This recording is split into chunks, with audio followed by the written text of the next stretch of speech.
Hello, everybody. I know it's a little dark in my kitchen today. It's very hot out here in Massachusetts.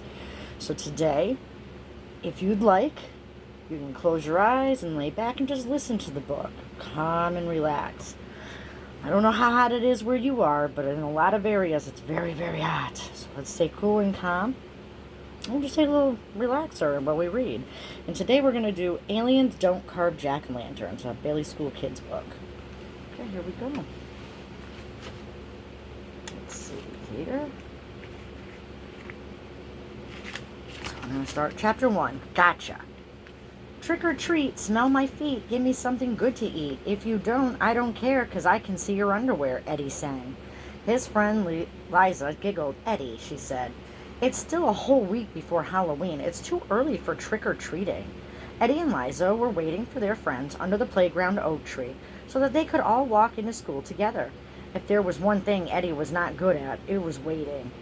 It's never too early for a few good tricks, he said. Suddenly, Eddie's eyes grew big, and he pointed towards Liza's belly button. Look at the size of that spider.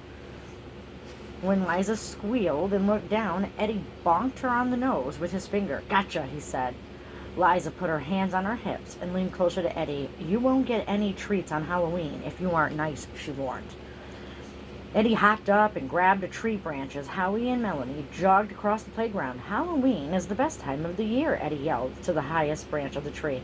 I can't wait to get candy.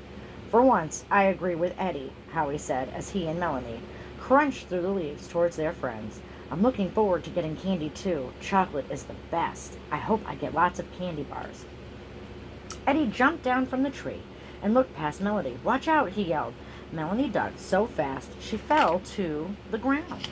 When she did, Eddie laughed out loud. Gotcha, he said. Melanie did not look happy. She stood up and brushed leaves from her knees of her jeans.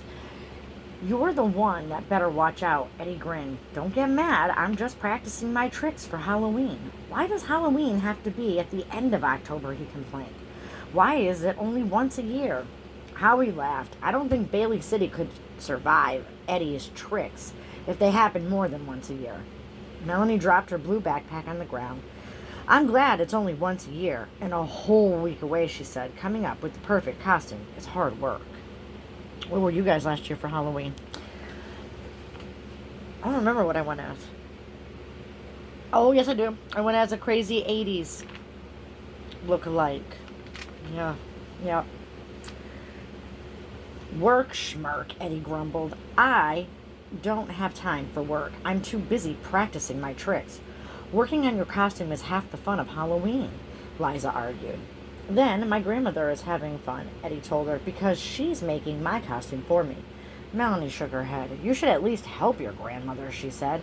My alien costume is going to be so cool. I'm painting a control panel on the front of it, and I'm using wiring to make the hair stand up like antennas. Melanie held up her black braids to show her friends what they would look like. The grin on Eddie's face slipped into a frown. An alien does sound great. My grandmother doesn't know anything about spacemen, she said. The only thing she could make was a silly Viking costume. Melanie patted Eddie on the shoulder. There's nothing silly about Vikings. They were brave adventurers and warriors. Remember when we studied Eric the Red? That's right, Liza said. We can call you Eddie the Terrible. Not wrong. Not nice, but not wrong. Liza and Melanie giggled, but Howie did it.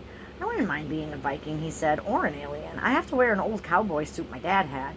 You'll never guess what I'm going to be, Liza said. Sleeping Beauty, Melanie guessed. A scientist, Howie asked. A wart-covered toad, Eddie joked. Liza shook her head so hard, her blonde ponytail whipped around. My costume will be the most original of all, she said. I'm going to be the Statue of Liberty, a great symbol of our country's freedom.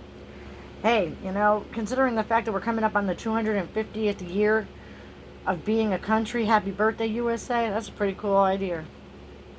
That sounds great, Melanie said. Sounds weird to me, Eddie teased. Hey, take a look at that guy. He looks like he's already dressed up for Halloween. Don't look, Liza warned. This sounds like one of Eddie's gotcha pranks. I'm serious this time, Eddie told them. We're not falling for it, Howie said with a shake of his head. Eddie jumped up and down and pointed towards the school. Believe me, this guy is out of this world. Melanie shook her head, too.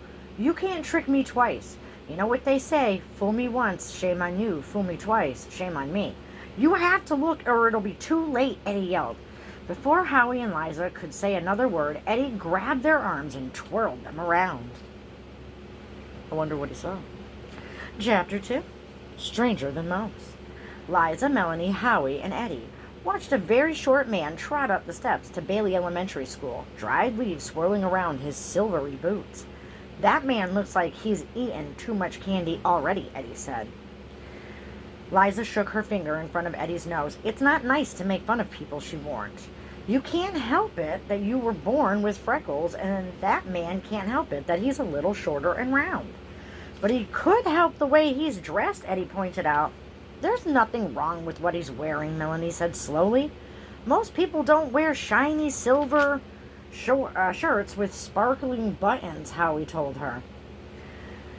The shirt wasn't the only shiny thing the stranger wore. He also had on blue pants that reflected cars from the parking lot. His hair stuck up in 2 points on the top of his head.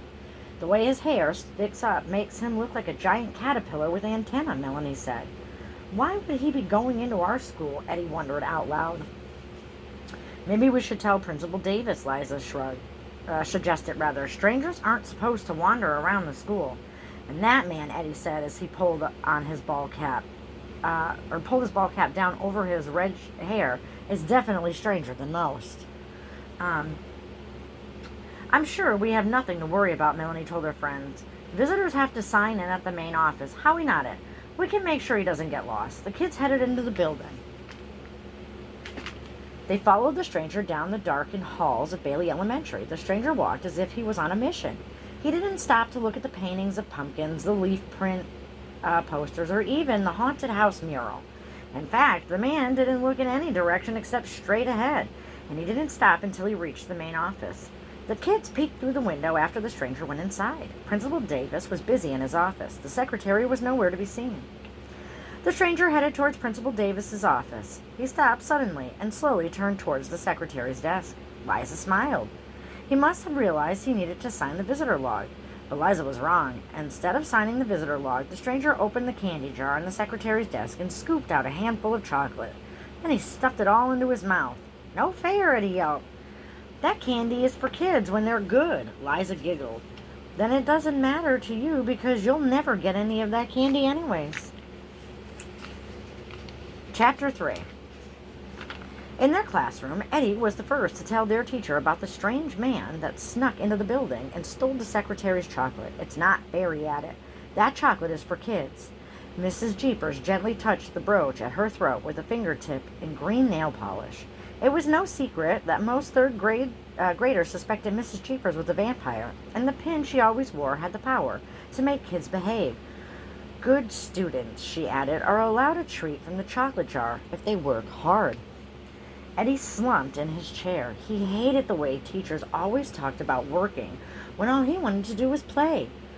Do not be alarmed, Mrs. Jeepers told the rest of the class. The stranger Eddie spoke of is welcome at Bailey Elementary School. In fact, he is planning a big surprise for all of us. Surprise? Eddie said, sitting back. I like surprises, especially when they're covered with chocolate. Mrs. Jeepers smiled her odd little half smile. Mr. Sparks is a professional party planner, she explained. There is to be a Halloween party at our school on the Saturday before Halloween. Students are invited to help decorate after school today. All of the kids clapped, except for Eddie. He slumped back down in the seat. That sounds like more work to me, he groaned. After school, Eddie, Melanie, Liza, and Howie met in their usual spot. A brisk breeze tore leaves loose from the oak tree, and they settled on the ground next to the kids' sneakers. Eddie pulled his baseball cap down over his red hair to block the cool wind.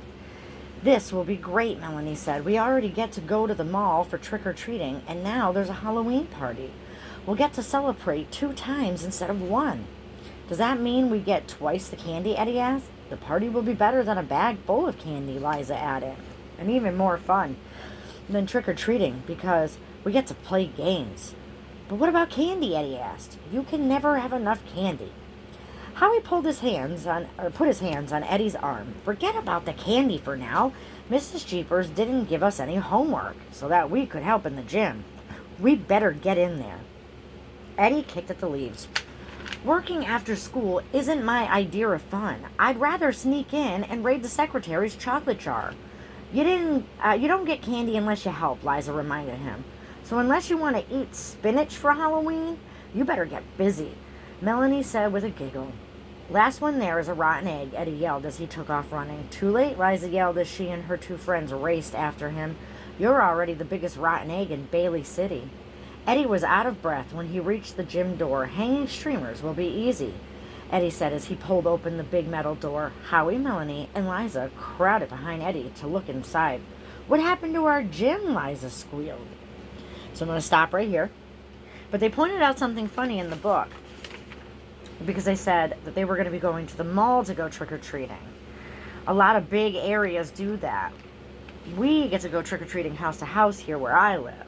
How do you guys go trick-or-treating? Let me know in the comments. And then we will pick back up on Chapter 4 when we come back. Bye.